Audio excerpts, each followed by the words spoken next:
Seeing so many familiar names. Nice to see everyone.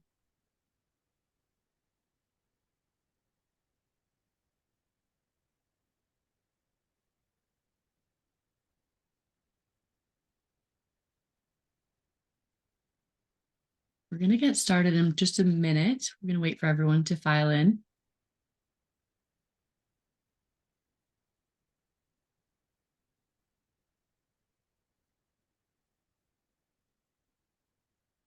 I find the admit from wait room is so suspenseful. It's a very exciting way to enter a webinar. Ooh, they're just popping up one by one. I love it.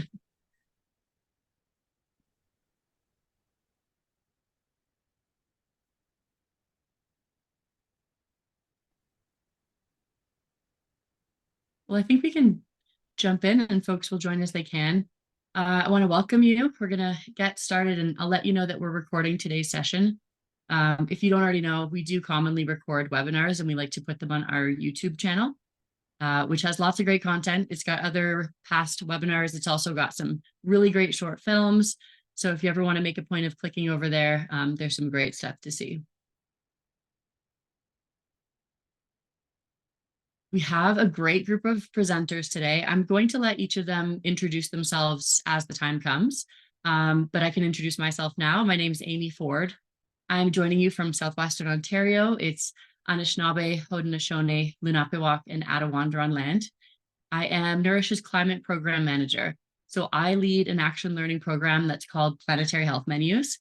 And prior to working at Nourish, I was the Director of Operations for a local street mission, where we supported people who are deprived of basic needs like food and shelter. And then before that, I worked for 9 years leading the food and nutrition services team at St. Joseph's Healthcare. And I can see a few folks from there on the call today. So hello to them and to everyone as well. Today, we're going to focus on the Cool Food Pledge. I'm so excited.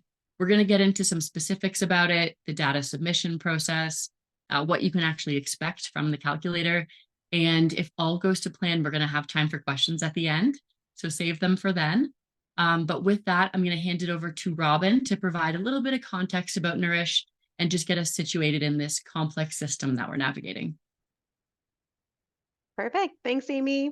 Hi, everybody. Nice to see all of you joining us today. A lot of faces that I know, but maybe not 100%. So welcome to those of you that I haven't met. My name's Robin Speedy. I'm a program director here with Nourish. I'm based in the Pacific Northwest on Stalo territory, just outside of Chilliwack in the Eastern Fraser Valley. And for those of you that might not know Nourish very well, we're a national community of practice. We're kind of focused around stewarding innovation and action, particularly related to food and healthcare for better health for people and also for the planet. So we focus on equity, community well-being, and climate as our impact areas. And sorry, work with hospitals, long-term care homes, community food and environment organizations, governments, Indigenous communities, and many others to promote food in healthcare. So we're thinking about things like culturally relevant food, plant-forward food, sustainable options that are procured in a way that align with our values and respect the land, the animal, the waters, and the people and ecosystems that sustain us. So we'll move to the next slide, Amy. Today's webinar, we're going to be focused on actioning this work on climate in particular through all of our impact areas are connected. So you'll hear us talking about many of these different things today, but this one, particularly with Cool Food, is focused on the climate aspect of our work. So if we zoom in on that just for a second, we know that climate change is a risk amplifier for health, and the climate crisis is putting our health and food systems in peril. And we know that our health and food systems are enormous contributors to the problem as well. So 1/3 of anthropogenic GHG emissions come from the food sector, 5% of global emissions come from the health sector. And in such a complex situation, we know that it's important to start somewhere and try to build pathways to better possible futures as we are continuing to address the needs of the present as well. And we think the way that we currently view food in healthcare settings is not particularly helpful. But we at Nourish think that there's a lot of potential there. And also our partners here who are on the call with us today feel the same way. And so we are really excited to be exploring this cool food work as part of the solution. So I think the last slide I'll just speak to before handing it back to Amy is that on our call today, we have representatives, I think, from the teams in our current anchor cohort, which just launched in September in Saskatoon at our Food for Health Symposium. And the Nourish Anchor cohort is a 2-year national innovation program that will run until 2025. So the goal of the cohort is to support health systems across Canada to develop anchor leadership, which means investing in harnessing the presence, mission, and the long-term kind of resources and influence that the health sector has in communities to play a pivotal role in creating healthier communities through food. So we have 5 multidisciplinary teams that are part of our cohort. Welcome to all of you. And in addition to those representatives, we have a few others from the call, either that may already be working on the Planetary Health Menus program that Amy mentioned off the top, or maybe you're just interested in learning more. And so this is an opportunity to dive into what that would mean and what it would look like. So we're really excited to have all of you here today. A bit of a mixed audience, but there will be time for questions. And so no matter where you're at in the process, we hope that you'll take advantage of that opportunity to chat with some folks who know the Coolfood Calculator inside and out and can hopefully get into some of the nitty gritty of what you might be wondering about related to using this tool. So I think that was it. Was there anything else I should cover, Amy, before passing it back to you? That is great. Thank you, Robin. Okay. So building on what Robin said about the current climate situation, we are really lucky to have resources out there like the Eat Lancet Commission's Food Planet Health report. They used extensive research to give us a helpful visual that you see here about where we're at. So the report not only talks about the food categories that support human health, they talk about the food categories that support planetary health, and then how do those things intersect. You can see based on the graphic, we are eating way outside of current health boundaries. So obviously something needs to change. In response to the serious threat that climate change is presenting to us, but also the understanding that there is a really cool opportunity here for some bold action, we launched the Planetary Health Menus program earlier this year. We already have 5 organizations who have linked up with it and specifically signed on to the Cool Food Pledge, which we're going to learn a lot about today. And I do believe that all of our early adopters are on the call. As well, Robin mentioned that Nourish's 2-year anchor cohort. And then we have some interested organizations that maybe will join us down the road. And we also have some others who are associated with this work through partnerships that they're involved with, which means we've got a really wide range of understanding about cool food, from folks who are like totally involved with it already to kind of hearing about it for the first time-ish. So we're going to keep the content somewhat introductory so it makes sense for everyone, but not a ton of overlap if you already know, which sounds like a very tall order. So we're just going to do our best on that, but stick with us. To give you an idea of what we would call a planetary health menu, the first thing is it shouldn't be prescriptive. So we would never like say, this is exactly what you should serve. There is lots of room for interpretation. So you can show your organization's values on the tray and also what's appropriate for the people you serve and the place that you're located. You might recognize this tray from the Ode to the Hospital Tray video. It's one of my favorites. I feel like I've plugged YouTube twice now. I'm sorry. We believe that food in healthcare should be sourced sustainably, and that would typically mean as local as you can get from a supplier that you trust, who has good, strong values and policies related to how they treat people and how they treat the planet, the land, the water, the animals, everyone. With that, the ingredients should try to be seasonal as possible so they can reflect what's available at that time in that place, and to be associated with low food waste and not a lot of packaging going to landfill. And ideally, it would be plant forward. We're going to talk about that today. Or another way to say that is just containing mostly foods that are good for the planet. We don't want to lose sight of the fact that it should also be culturally mindful of the population it is served to. So to dive in a little deeper to our resources that are available, we'll talk about Cool Food in just a moment, but the other 2 that are currently ready to download or to check out on our site, the Sustainable Menu Guide is this gorgeously designed downloadable PDF or interactive website that supports food service managers in the menu decision-making process. And you can tell all throughout it was written by a food service manager. It's got the words that you know and the processes that you know and references that actually make sense to your work. The other one is the Values-Based Procurement Primer. It's a 101 level introduction to building organizational values into your buying processes. So deciding what's important to you and figuring out how that can show up in the way that you connect with your suppliers. But now let's get on to what we all joined for. We're so thrilled to have partnered with the World Resources Institute to bring cool food to Canadian hospitals. I'm going to pass it now over to Clara and Catherine, who are going to share about how unique and amazing this opportunity is. Over to you. Thanks, Amy. I'm Catherine Murtha. I'm the Membership Engagement Specialist for Cool Food, and I work closely with Nourish on our partnership to bring cool food to Canadian hospitals. Cool Food helps food service providers cut their food-related emissions by combining deep environmental research with expertise in behavioral science and consumer marketing techniques. So we work across sectors, including contract caterers, corporate dining, restaurants, cities, universities, and of course, hospitals. And food providers serving 8 billion meals annually rely on Cool Food's expertise and tools. We have over 100 hospital members in the US, Canada, and Europe. And hospitals are one of our leading sectors in terms of progress towards the Cool Food Pledge, which I'll go into in just a moment. Next slide, please, Amy. So why are we so focused on food? As Robin mentioned earlier, food accounts for 1/3 of global emissions, and small changes can make a big difference. So this chart shows the low, medium, and high impact foods based on emissions per gram of protein. And you can see that the foods with the highest associated emissions are lamb and goat, beef, and dairy. So those are the foods that Cool Food will help you to reduce your purchases of through our resources. So the Cool Food Pledge has 3 parts: target, measure, and act. First, Cool Food Pledge members commit to a collective target of reducing the greenhouse gas emissions associated with the food that they serve by 25% by 2030. So here you can see in this graphic that 25% reduction is part of a larger goal of a 67% reduction by 2050.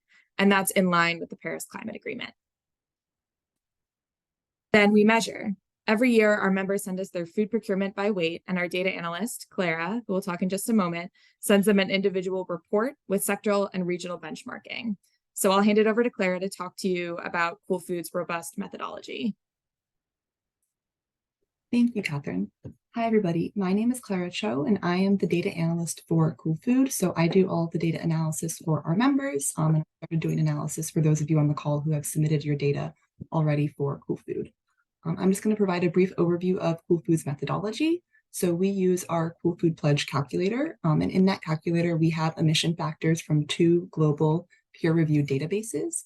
The first being Poor Anemia Check, which was published in Science in 2018, and the second being Searchinger et al., which was published in Nature, also in 2018. And we use these two sets of emission factors to estimate the greenhouse gas emissions associated with the production of the food that you purchase. Just as a side note, if anyone wants to delve further into these databases, they do come right up when you Google them. They're kind of the first result, and you can see, a deeper dive behind their methodologies in greater detail on the studies that they did. Next slide, please. Now, a little more specifically, what we include in our annual GHG emission estimates and what you will get in the reports that we provide annually are the greenhouse gas emissions from the agricultural supply chains. These are also commonly referred to as life cycle assessment emissions, or LCA emissions. And these include the emissions from the production of the food and any animal feed involved, the transport of the food and animal feed, food processing, food packaging, and losses during these supply chain stages. So they go from kind of the cradle at the farm to the point of purchase. We do not include any end-of-life emissions associated with consumer use of food. And this data source is the Poor Anemia Check database. And then the second thing that we include, which is a little more unique, are the carbon opportunity costs of the agricultural land use. The goal being with this to take into account total historical carbon losses from plants and soils on lands used to produce the sourced food. An example I like to use is that if, say, 40 years ago, you cleared a field or a forest to use for agricultural production, all of that carbon was lost in 1 year, but you can attribute those carbon losses further through the years as you continue to use that field for agriculture, which essentially keeps it from reverting to its natural landscape, which in this case could have been a forest. It could have been a native grassland that would be storing more carbon than you're storing with agricultural production. And so we like to take into account that, because we do need, in addition to reducing the emissions from our food system, we need to reduce the amount of land that is used for our agricultural production.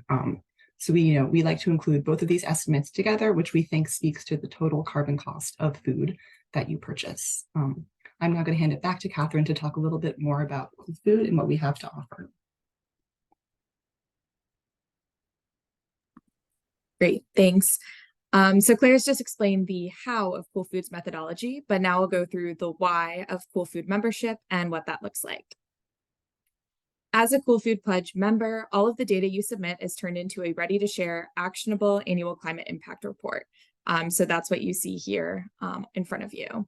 You're able to see your hospital's emissions reductions as well as the overall pledge cohort progress. And to make the changes necessary to see those reductions, Coolfood provides behavioral science and climate research. So a couple examples of this, we have a Better Meat report coming out in early 2024. And this report will look at the different impacts of livestock production practices. And then another great example is our playbook for guiding diners towards plant-rich diets, which is one of our most valuable tools to learn about increasing your diner's interest in plant-rich menu options. We have an updated version coming out early next year, and I'll go into that now. So research shows that diners' decisions are driven by a host of subconscious factors, and the updated playbook is based on the findings of hundreds of behavioral science studies published between 2018 and 2023. It will also include 18 no-regret techniques. So those are the techniques that are highly rated by both the academic literature and by industry experts. So we consider those ready to implement now. And then we'll also include promising emerging techniques. And those are the ones that are highly rated by the literature, but that haven't yet been adopted by industry. And we're looking for some of our Coolfood members to adopt those techniques and show that they can work in practice as well. So those techniques are divided up into 6 Ps: price, placement, promotion, presentation, product, and people. Price are the techniques that involve modifying how much plant-rich dishes cost. Placement involves food displays and the physical food service environment. Promotion are techniques that include communication, marketing, and advertising campaign approaches. Presentation techniques involve modifying the language, imagery, and layout of menus. Product techniques are modifying the food on offer. And people techniques target food service employees themselves. So to go along with those knowledge products, Coolfood delivers timely insights into industry hot topics in other ways, including quarterly member-exclusive webinars with WRI experts. One of last year's webinars was a sneak peek into our research on the impact of affordability on plant-based eating and where equity intersects with the promotion of plant-rich options. And we also recognize that you can't quantify your progress without simplified tracking and reporting of your data. So Clara is here to help you understand your annual reports and to follow up on any questions you might have. Through Coolfood, you also have opportunities for public recognition of your journey towards a lower carbon future. We're so proud of our members' success, and we love to work with them to amplify their stories so they're recognized for their amazing work, and so others can use their tips and tricks to create meaningful change of their own. One of the ways we do this is through case studies. Some of those will be featured in our updated playbook as picture-perfect examples of implementing behavioral science techniques to great success. And some of those are shared on social media or as part of our annual climate impact report. The opportunity to be featured in a peer-reviewed publication like the playbook is one of the benefits of being affiliated with a trusted, mission-driven organization like WRI. Our members are recognized as leaders in a growing movement to improve the sustainability of food supply chains and through that, global health. And then finally, we give you the ability to tell your story in your own words to increase stakeholder engagement and support for your commitments. Amy, if you just want to click twice. You can show your diners that your hospital is at the forefront of efforts to drive progress using our quarterly plug-and-play marketing templates and creative briefs. And here are some of Coolfood's current members. With that, I'll turn it back to Amy.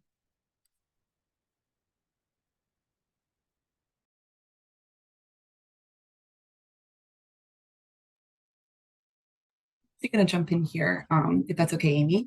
We just wanted to share with you all some of the success that we've already seen with our healthcare sector members. So through 2022, we've seen a 21% reduction in emissions per plate for our healthcare sector. On the left-hand side here, you can see food purchases in the healthcare sector baseline year. If you look at that mix, you can see that, Roughly 40% of that plate is fruits and veg and grains in those blue and green sectors. And then you can see a significant amount of that plate was ruminant meats in red, and also other animal-based products like dairy, chicken, pork, and eggs, making up kind of the bulk of the plate in that baseline year, which is the year when our members joined. But then through 2022, you can see the progress that they've made as their food purchases have shifted really significantly on the plate.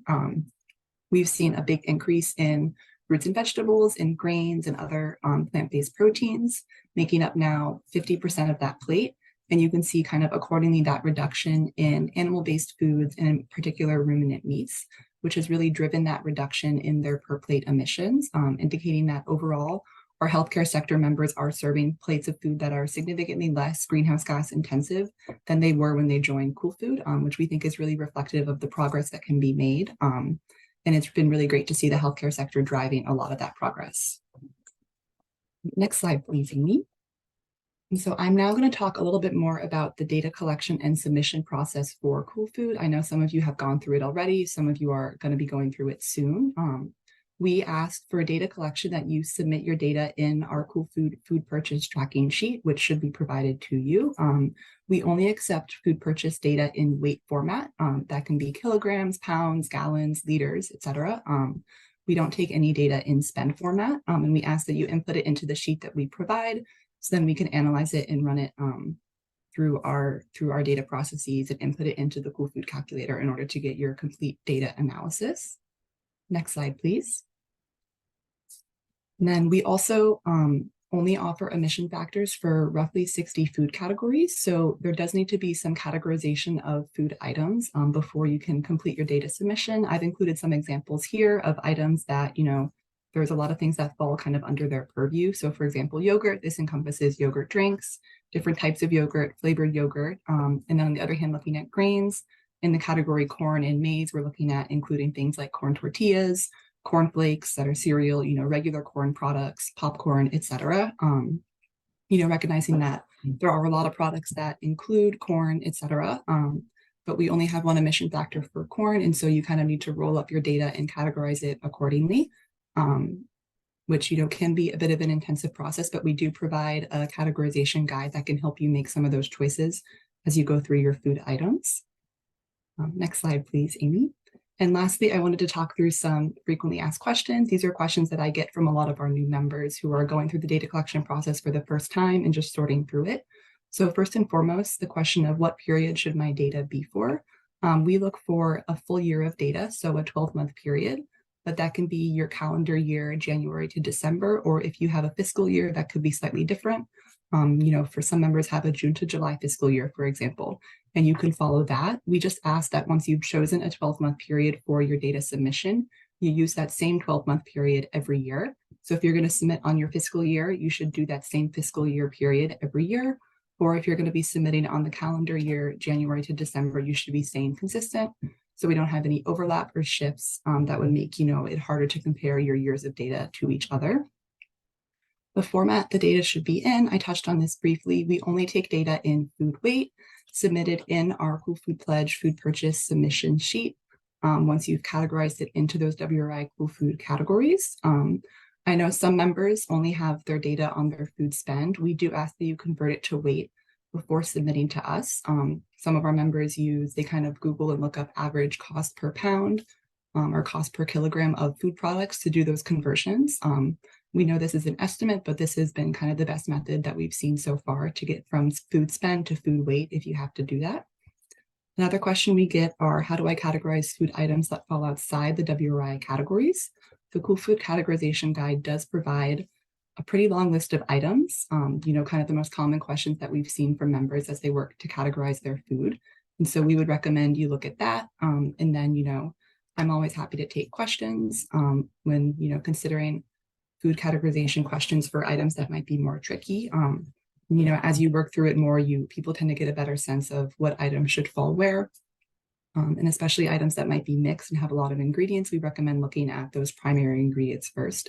For example, pizza could go first, under wheat, and then maybe it would fall under tomato sauce or cheese, just as an example of an item that has kind of mixed ingredients. And then finally, we have members who ask if they can use their own emission factors.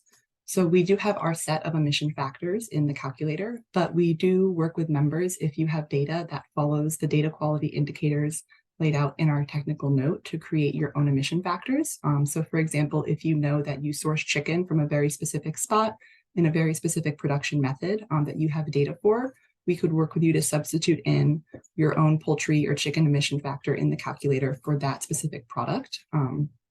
Allowing for a little more specialization and specification in your data, if that's a path that anyone wants to go down. Next slide, please, Amy. I think that's it. So I'm going to hand it back to you, Amy. Yeah, that wraps up your portion, and I really appreciate it. I do love covering the frequently asked questions in a webinar that has a question and answer period, because then we can move right along to the infrequently asked questions. Those are the juicy ones. I wanted to just interject with two kind of Nourish specific things as you're going through the information. The one is when choosing a 12-month period for your food purchasing records, because we know, and I'm going to say this and then someone correct me if I'm wrong, I believe Canadian hospitals all use an April 1st fiscal year. So we've had the cool benefit of everyone who joins the Cool Food Pledge through Nourish actually has that same reporting period. So we could come back and say, from April 1st to March 31st of 2022, 2023, this is the emissions that were reduced within the Nourish partners. And so it's kind of neat that everyone's on the same timeline. And then the other thing is this global report. WRI has been really generous to offer a Nourish specific roll up of the data. So actually, once we're in Cool Food for a bit of time, we'll be able to look at all the partners that have signed on through Nourish Canadian Healthcare and be able to see what are we doing collectively as our little like mini community of practice? How are we all moving the meter together? So I'm looking forward to that report. I think it's going to be fun to brag about everyone's accomplishments, and it's fun to do things together. But speaking of some of our partners, we've invited Victoria Brzezowski from Hamilton Health Sciences to come and join about her organization's, I guess, motivation to get involved, the process of just joining Cool Food and taking the first steps. So I'm going to hand it over to you. Great. Thank you, Amy. Thanks for this great presentation. I'm learning something new every time I come to a call, which is great. So as Amy said, I work for Hamilton Health Sciences. So Hamilton Health is a group of hospitals within Hamilton, Ontario. We are a range of hospitals from more of a long-term care style to acute care trauma sites. And so as a whole, our beds are over 1,200 beds with 15,000 staff. So we're quite a large organization. We have been tracking and measuring our emissions in trying to create significant reductions in those emissions for a number of years. We've had great success in this in our scope 1 and 2 emissions. So if that's something that you folks are familiar with, that's your more straightforward kind of indirect and direct emissions related to your purchase of energy. And while that's been great and we've made some big strides there, we've recognized that we really need to align ourselves with what globally what's going on in recognition of the extreme impact of healthcare on the environment, and that paradox of we're creating these health impacts and then we have to care for patients after. So as an organization, we I think it was this time last year actually, we made a commitment to create a roadmap to achieve net zero emissions by 2050, and that would be inclusive of all of our scope 3 emissions. And so again, that would consider our food waste. So that would be things outside of your direct energy purchasing as well, and energy use, not food waste, sorry, food overall.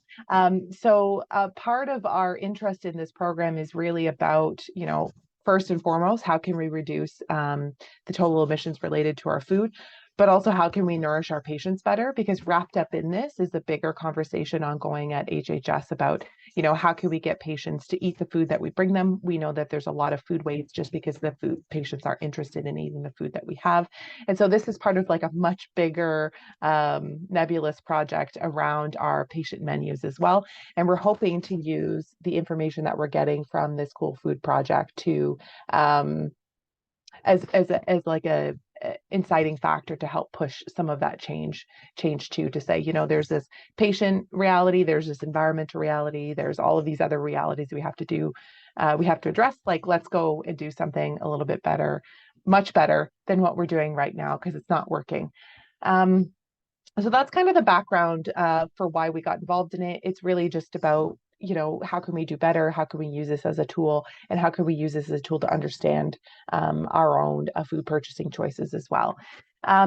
So for us, it was, I guess, straightforward in the sense of we knew who to contact. I do work in the department that oversees our patient food and nutrition services, and I have a really great relationship as well with our cafeteria service providers too. So at HHS, what we decided to do is that as part of this process, we wanted to make sure that we captured all of the food waste and I keep saying waste, sorry guys, all of the food. And because food is overseen by two different players within our organization, one being inpatient meal services and the other one being our cafeteria services. We got both of those players to the table. We said, hey guys, like, is it even in theory possible for you to pull this data so that we can submit it for analysis? Our patient food services is a contracted service provider. We do work with Compass. Compass was able, and through their work, I believe it was with the Ottawa University, they had done this work already once. So we were able to work with them, and they just based on the how the purchasing data came in, we were able to pull that, I'll say, fairly easily. Everything takes a lot of time and there is always a lot of labor involved with this, but that was more of like a one system pull. So all the vendors fed into one system that they had there to index all of the food, and then that was they were able to download and import into the tables that was provided by Cool Foods. The other thing we needed to do was capture separately all of our cafeteria food. That was a much more challenging process. What that resulted in, and I won't shy away from it, it was a ton of labor, upwards of over 60 hours worth of labor on our end, and then Amy very graciously helped us too, pulling reports directly from our vendors. So we really tried to get actual weights. We tried to not work with the dollar, with the spend. We were trying to drive as close as we could to the weights. And so from one of our vendors, for example, it was a 5,000 line report, right? And so that took a lot of effort in reviewing the spreadsheets, of reorganizing, just as Clara was talking about too, how do we group certain things by categories? There was many times we found ourselves in the weeds saying like, oh, should we pull this out separately? Like, where do we put like pouches of ketchup? Like, where does that go? What category does that go in? And really what we decided is that this is our first kick at the can at this, right? It's not going to be perfect. Whatever we're doing is going to be better than what we did before. Which was nothing.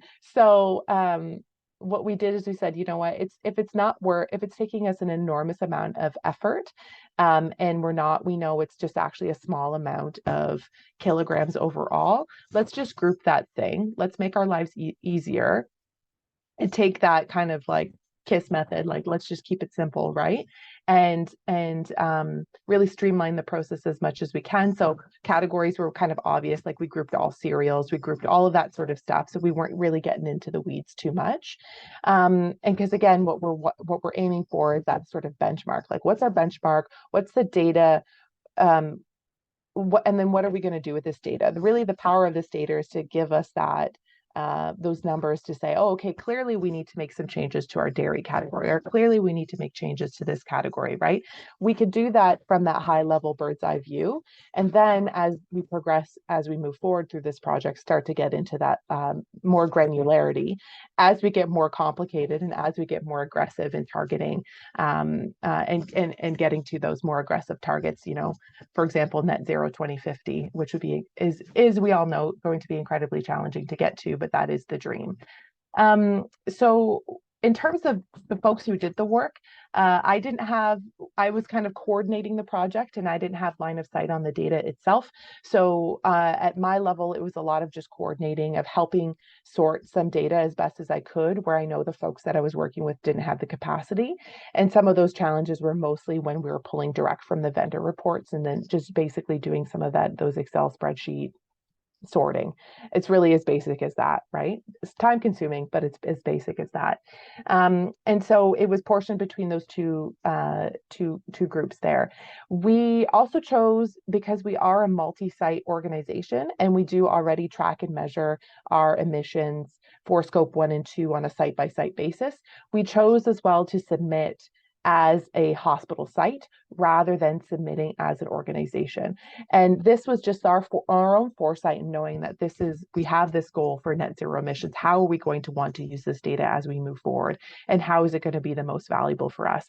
This is also important as well because each of our hospitals have a different patient population, which requires different types of meals and menus. So some of our hospitals would have more purees, for example, for food, or more feeds. And so that our ability to make changes on those things might not be as great as our ability to make changes in like an acute care or a general hospital, where we have a diversity of patients and more diverse menu as well. Diversity of patients being like, by that I just mean patients from all sorts of different abilities, backgrounds, etc.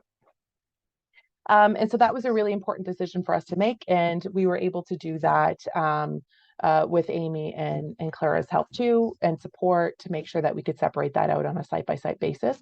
We also chose, because we have the two sets of data coming through and the two management oversights on those programs, that we also have it separated: inpatient food and cafeteria food. So it's also retail that's also separated out for us as well. And that gives us that ability to say, okay, we know in retail we can do all of these other things, and we know in patient food services we could do these sorts of things. And so that will be great as well when we start to measure the impact of our changes. We can get to that level of granularity and say, oh, retail cafeteria services, we made this change. Look at your direct effect that those changes are having. And that gives us the ability to kind of further engage those groups, to really market that to staff and our patients and visitors who are using those services as well. So a bit of we're trying to make sure that the data serves us the best that we can too. It's a lot of work, so we might as well get what we need out of it from there. So digesting, are you catching a theme for our agenda here that we made up? I was kind of laughing when I made this up. I hope everyone else appreciates all the puns. But in reflection of the work that we've done, we don't have our data back. It took probably 3 times as long as we thought to get the data. We all know how challenging it is to work in our environments with all of the competing priorities. So it did take us 3 times as long as we thought to get the data. So the data is still in progress, being processed by Clara. In reflection of it, I think the proof will be in the pudding. I think once we get the information back to us, we see the results, I think it will really help frame the value of the effort that we put in, and only make us better next time. So I know specifically from our cafeteria retail food services, they were already starting to talk about how they could work with their suppliers to get different styles of reports.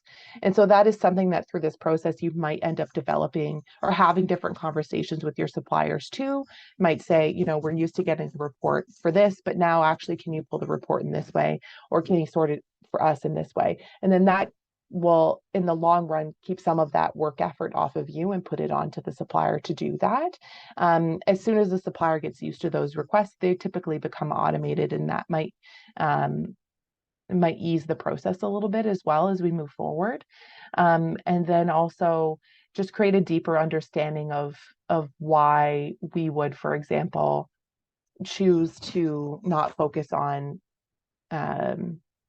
not be as granular about, say, vegetables, but be more granular about meats. And that's all related to the emissions factors associated with each foods, which takes a lot of, our cafeteria or retail services would come to us and say, I don't understand why we've been told not to really focus on vegetables. Like, isn't that important? But when you look at the emissions factors, you can see the value of focusing on meats and dairy over vegetables, right? So if you're looking at from a work effort point of view, some of that knowledge about how we're actually and why we're actually doing this work, I think will happen as this project flows and as we start to get some of those results back. as well. I think that's kind of it. Thank you so much for sharing. I Sure. love the idea that maybe we're going to revolutionize the way that suppliers give their reported data. Like If you don't ask, you don't get. exactly. So I can remember supporting your team through that process, and we were like noting the tips and tricks. And I still don't know quite what we'll do with that little treasure trove of information, but different things like separating out the measurement from the unit of measure. So 12 and grams versus 12 grams, Yeah. because you want to manipulate the information. We've been storing away all those little nuggets for the future. And Another thing, you go ahead. Oh, I was just going to say too, like the key thing is like, it's not rocket science. Like it seems intimidating when we start talking about things like emissions factors, scope 1 and 2, this, and this. It all seems kind of intimidating, but at the end of the day, it's just an Excel spreadsheet.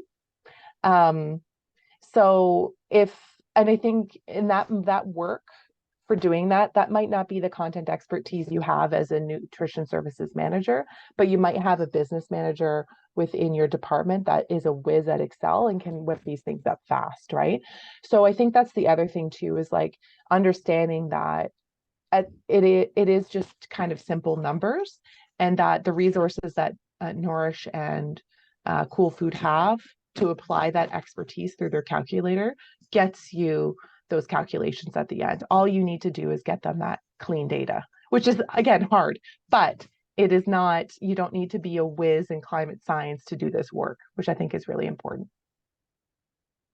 I was going to mention too, another kind of tip that another organization passed along to me was that they had a dietetic intern, or like a student becoming a dietitian, doing some of the data manipulation.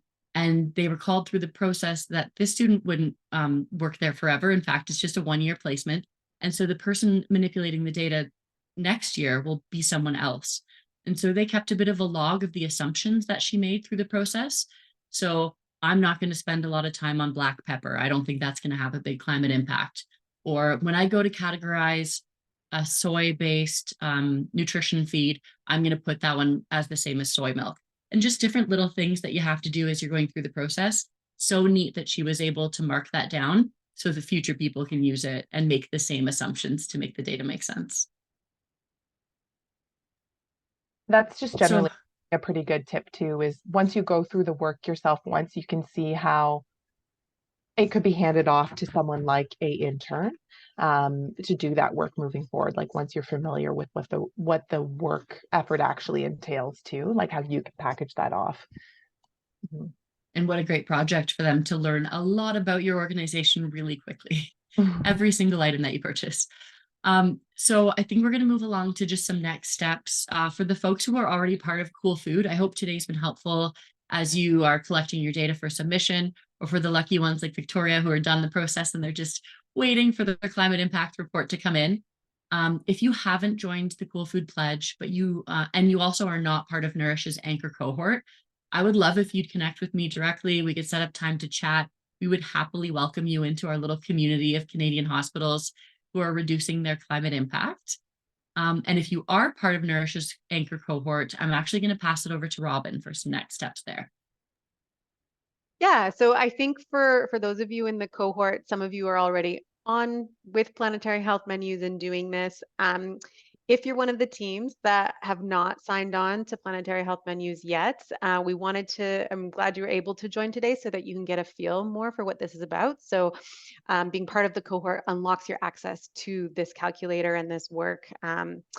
So I think it would be a really good opportunity to be able to kind of layer some of the work that you're doing in other areas with understanding your climate impact, but ultimately, that'll be a question for you within your team.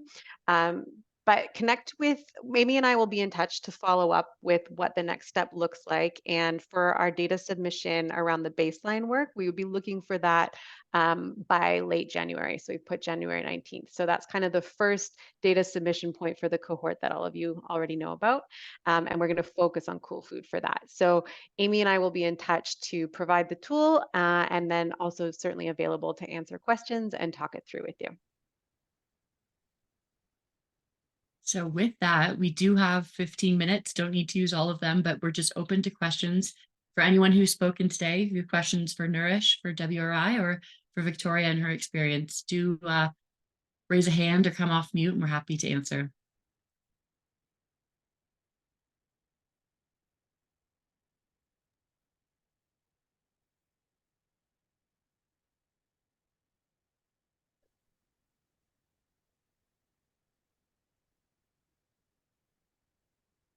I'm probably the worst for awkward silences. Robin's very good at them. She's been getting better every month. So good at the quiet. You always hold it like 3 or 4 seconds Mhm. longer than is comfortable.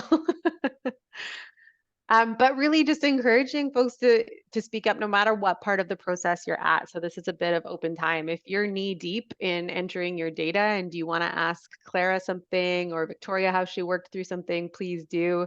If you're earlier stage and you're just wondering more about kind of the why or what this is about, this is a space for all of those questions. So everything is welcome. And if you do want to get going, if you don't have any questions or don't want to stick around for that, feel free to drop off. But we'll stay here for a few minutes to see. And thanks everyone for joining.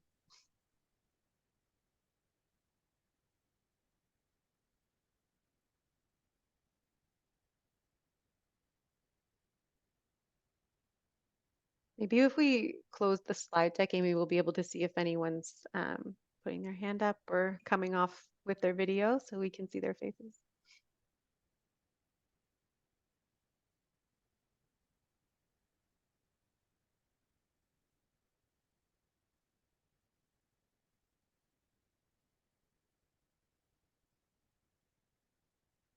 It is harder to hold the silence when people's cameras aren't on because we're just looking at, names on the Zoom screen.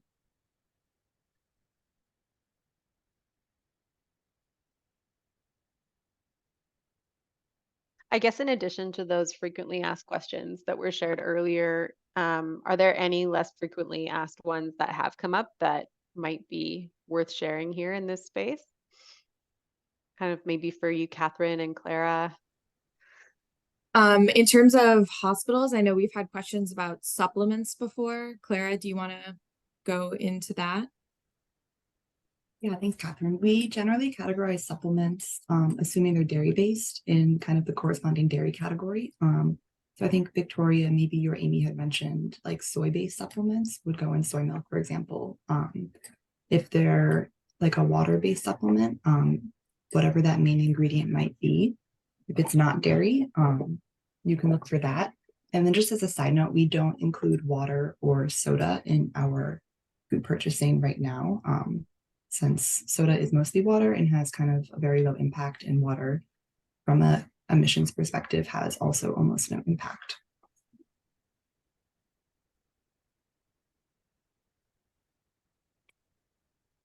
Well, I'll say this, my contact information is on the website pretty readily. It's just aford@nourishleadership.ca. So if a question comes up after we sign off for today, just reach out anytime. Happy to set up a call, answer via email, whatever works for you. And we're happy you could join us today. And we're excited for the change that we're going to make together. When that first report comes out, it's going to be a really great day for us. So thanks everyone for joining. Thanks, everyone. Good luck. Mm-hmm. Thank you. Thanks.